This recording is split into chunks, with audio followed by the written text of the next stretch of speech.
Hey y'all, it's Hoagie. Welcome back to my channel. It's been a minute, I know. Um, I went to a birthday party, like a second birthday party last weekend, and then I felt like shit for a couple days. I have been trying to cut out my morning nap, so I was okay until a couple days later when I was just like, oh my gosh, I'm so tired. So I haven't really been feeling that well lately, but I'm feeling better now, so I figured I'd film this. There's still going to be a weekend video. It's going to be my last video of the month, but this is a catch-up, a part 2 of my how and why I left Christianity video. It's not going to be as long. It's just the last couple of points, but like I said in the last video, I didn't want to make it super long, so that's why I split it up into 2. My hair really is getting lighter, isn't it? Yeah, I remember when it was super bright. Do you remember that?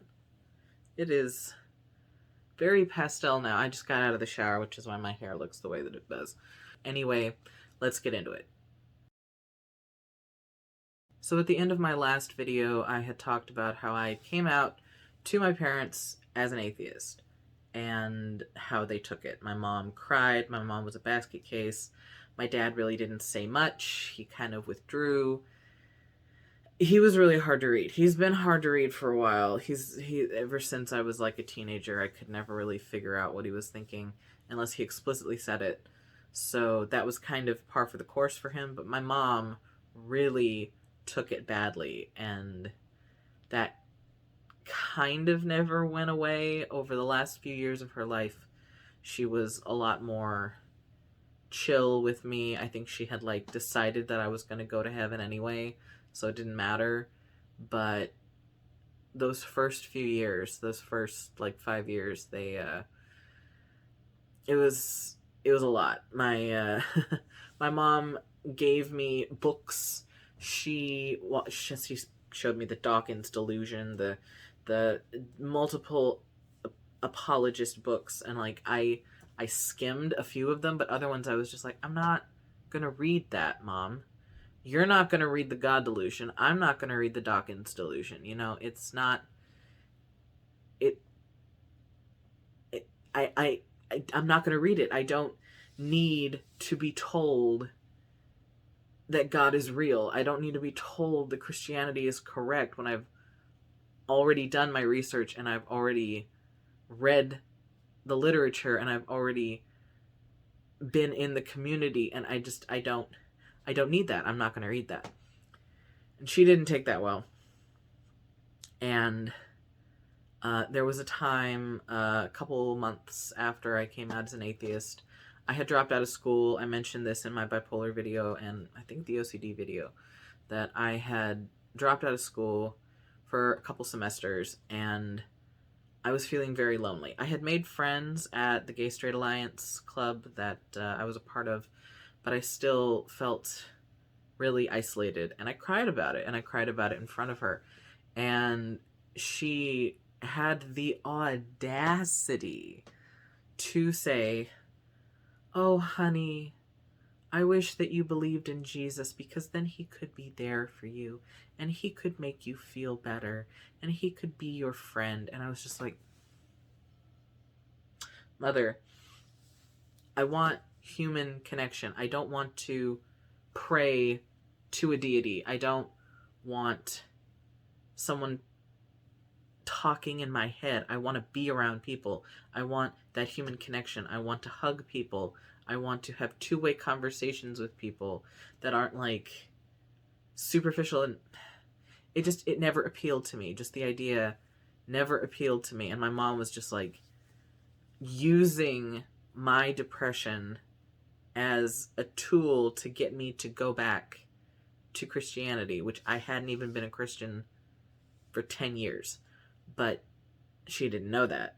So I felt really kind of used by her, like she was taking advantage of my sadness, and I resented it. I really did. I resented it. I was just like, so you think of all of this pain that I am in as what? A result of me being disconnected from God, as a punishment for for not believing. I didn't know where her head was at, but it felt like that's what she was saying. And my mom, especially my mom, but both my parents, like, threw everything at me. Pascal's wager were like, what's the point of believing in, well, not believing in God when you could go to hell? Why don't you just believe in God, and then if there's no hell, then you're fine, but if there is hell, then you'll be safe. And I'm like, I can't force myself to believe anything. That's the thing. Like, you can't force yourself to believe something. I don't understand Pascal's wager, because I can't just flip a switch in my brain and be like, okay, I am going to wholeheartedly believe that. Not just say, oh, I'm a Christian again. Like, I would actually have to believe that in order for it to be legit, in order for me not to go to hell if hell is real. I would have to honestly and genuinely believe it, which I don't. And I don't have a way of convincing myself that, because I don't see any evidence for it. Mom and I would have back and forths. We would talk about abortion. We would talk about climate change. We would talk about...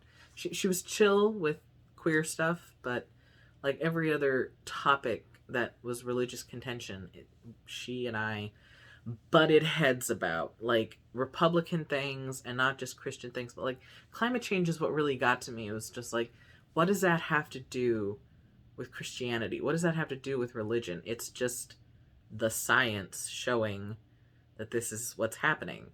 And she and I really duked it out. And I had my receipts. I was like, read this and this and this. But she had like things of her own. She had like Glenn Beck's books. And like, she's like, you should read this. And I'm like, I looked at his books and I was just like, what the fuck is that?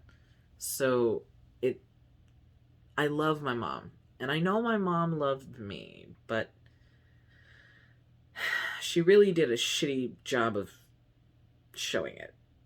I got into the online atheist community. I started listening to the Thinking Atheist radio podcast with Seth Andrews. I bought his book. I bought multiple of his books. I went to talks that he was at my local college, and I really liked him. And I do still like him.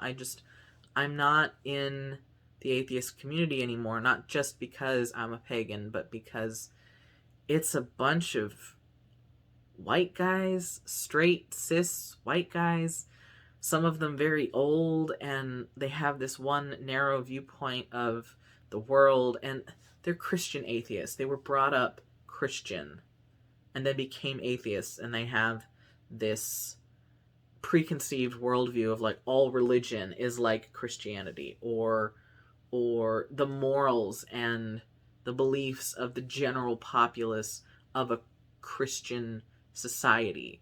And it didn't jive with me after a while. Before, I was just like, oh, I found my people. Oh yes, we're talking about science, we're talking about debunking religion. That's fantastic. I love it. And I did love it. But the more I got into it, the more I realized that everyone was just with this one viewpoint that I didn't completely jive with. And once I became a witch, once I realized that I wanted some sort of spirituality, I wanted to feel a connection with the all, that I couldn't really be in that community anymore. It didn't connect with me anymore. Nowadays, I'm much more chill with religion, just in general. I have issues with Christianity, like concrete issues on like, why would you believe that? Why would you want to do that? I understand that most Christians pick and choose what Bible verses they believe in, but I've also seen a lot of, studies and just discussion about how some Christian doctrine was taken out of context or was devised after the Bible was written, and so it's not really like from the Bible. Like, I have my issues with the Bible, just like I have my issues with all organized religions, doctrines, and books and stuff. And I find the misogyny and the racism and the queerphobia and the ableism sometimes just, I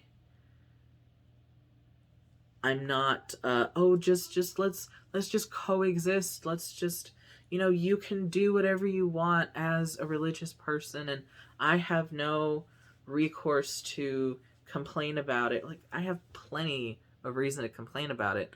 I have plenty of things to say about the harms and the just the damage that Christianity specifically causes a lot of people. And I'm not just going to backtrack on that and be like, well, since I'm now kind of religious, I don't consider it a religion. I consider it a spirituality.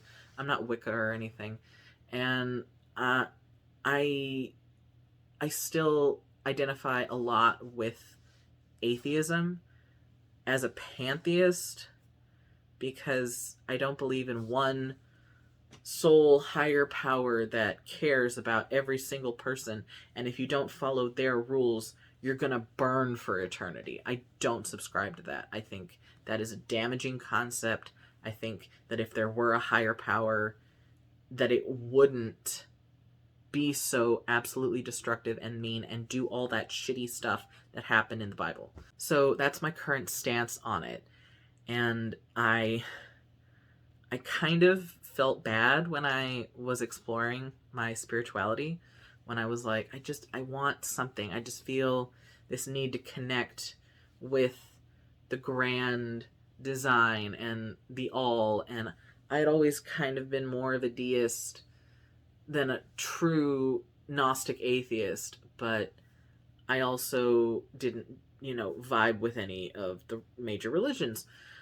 So I had some witchy friends and we got into it, and like that's the next video. The next video is me talking about getting into witchcraft and new age stuff. And I'll talk about that probably this weekend. I want it to be out by the end of the month. I want it to at the latest come out on Halloween. That would actually be kind of cool. So what I'm trying to say is like there was that transition between atheism and witchcraft was it was kind of it was I was having moral dilemmas. I was having psychological dilemmas of like, should I do this? Like, is this valid? Can I allow myself to do this? And that's the next video. That's it for today's video. It was a little bit shorter. I just had to wrap things up.